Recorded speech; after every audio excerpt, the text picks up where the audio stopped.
पूर्वी प्रत्येकाच्या मनात अपेक्षा असतात. मग ताईच्या मनातही काही अपेक्षा असू शकतात, मिस्टरांच्या मनात अपेक्षा असू शकतात.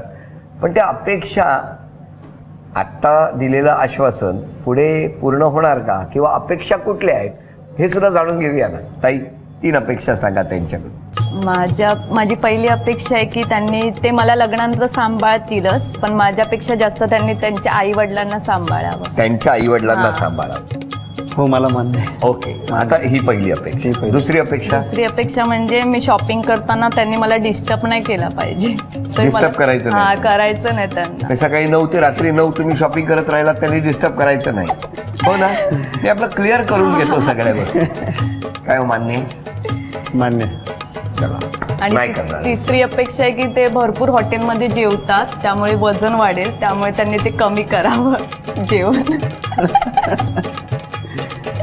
थोडं कमी करेल. नाही थोडं कमी करून दे. करणार. त्यांचं म्हणणं काय, वजन कमी होण्यासाठी हॉटेलमधलं जेवण कमी करा. हा, जेवण कमी करणार. कमी करेल थोडं. 3 अपेक्षा फारच छोट्या आहेत आमच्या ताईच्या.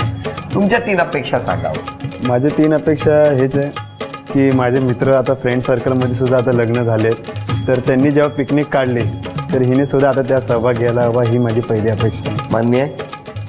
नाही मान्य. का? मला आवडत नाही. अरे पण नंतर लग्नानंतर सगळे मित्र जर त्यांच्या बायकोला घेऊन जाणार असतील, मग विचार करेन जाण्याचा. अजून नक्की नाही, पण असं नाही, जायला पाहिजे ना. सगळे जाणार तर मग काय होईल? बघेन, विचार. चला बघणार, विचार करणार. दुसरी अपेक्षा? दुसरी अपेक्षा म्हणजे हीच आहे की तिने म्हणजे सगळं आपलं फॅमिलीजमध्ये वगैरे एकदम एकवट्ट राहावं, एकदम म्हणजे कुठलाही घरातला प्रोग्राम असेल तर तिने यावं. मान्य? हो.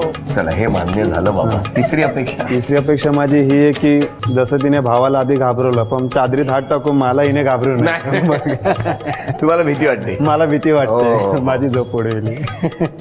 मान्य? हो, मान्य. तुम्ही त्यांच्या घरच्यांना कसा विश्वास द्या? घरच्यांना असाच विश्वास देईल की तिला मी चांगला सांभाळेल वगैरे, पण मुळात म्हणजे आत्ताच्या जनरेशन म्हणजे एन्जॉय वगैरे सगळं करून मी तिला सांभाळेल.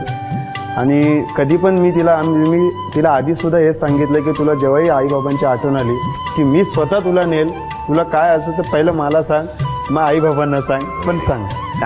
आईबाबांची आठवण आली की मी तुला पहिले नेल, तुला सोडेल आणि मी पिकनिकला जाईल. असं ठरवलेलं आहे त्यांनी. त्यामुळे जेवढ्या वेळ तुम्हाला आईबाबांची आठवण येईल ते फायद्याच आहे त्यांच्या. आणि तुम्ही काय सांगाल त्यांच्या घरच्या? मी जसं माझ्या आई बाबांचाच म्हणजे सांभाळ केला किंवा त्यांना काय त्रास बीस झाला तर मी लगेच तत्परतेने यायची त्यांच्यासाठी. म्हणजे जॉबवरून पण कुठे डॉक्टरकडे जायचं असेल तरी तसंच मी त्यांच्या पण आई वडिलांना तसंच करेन. हॉस्पिटलमध्ये पाठवणं म्हणजे तसं नाही, सांभाळ करेन किंवा मदतीला लगेच येईल असं. कारण मी सासू मानणार नाही, मी माझी आई स्वतः मानेन. काळजी करू नका, तुम्ही मुलगी मानताय, त्या आई मानतायत. असं जर छान नातं झालं तर मग आणखी काय पाहिजे? दोन्ही घरं खुश, दोन्ही घरं आनंदात. आणि हेच म्हणत या दोघांनाही शुभेच्छा देऊया की दोन्ही घरांना सुखी ठेवा, आनंदी राहा, नांदा सौख्य बरे असं म्हणतो आणि देतो झी मराठीकडून हे चांदीचं नाणं.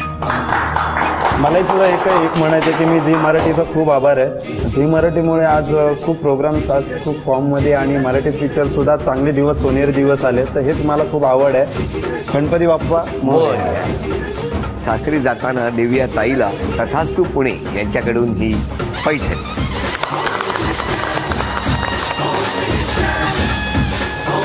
अभिनंदन.